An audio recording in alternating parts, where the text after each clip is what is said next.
What up? It's the real Keith, any other fabrication of your imagination. And I'm back with another record of Ragnarok Apocalypse of the God review. Chapter 29. The chapter starts with a backstory for Death. We see some guy on the ground begging for someone to stay away. And we see Death walking towards him. The man is asking him to spare him. Death says that he has already explained to the man that he is dead. Furthermore, once you die, there's no heaven, hell, or reincarnation. And all that awaits you is Niflheim nothingness. And if you don't like that, then fight me. Stir up the fire in your soul and come face the beast known as Death. That is if you truly are a warrior. He gets up to fight him, but immediately is cut down. Death says, yet another dud. Bullying these weaklings, that is not the fight I yearn for. How ironic. As I am now, I can finally understand how you felt back then. And he's talking about the gladiator he asked to fight back then. Then he says, and moreover,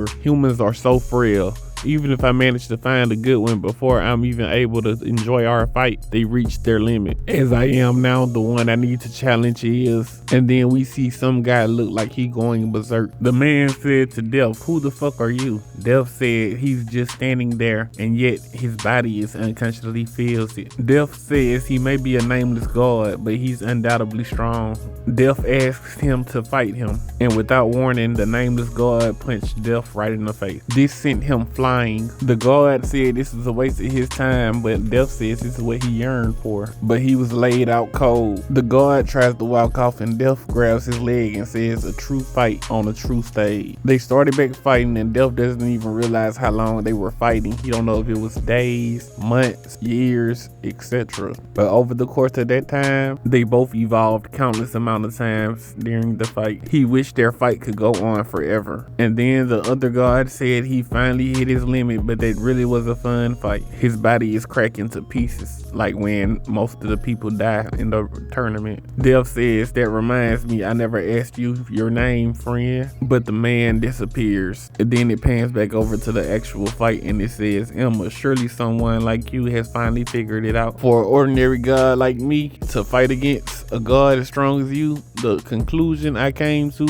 it's this. We see Death weapon upside down behind Enma. Ares has a shocked look on his face, and then we see Death in front of Enma. It's a surprise attack in the middle of a head-on collision. Death's surefire kill move, or it should have been. It looks like Enma was able to counter Death's weapon. During this fight, Enma has seen past Della Mort countless times to the point where it was no longer a threat. But for some reason, Enma is bleeding even though the attack didn't land.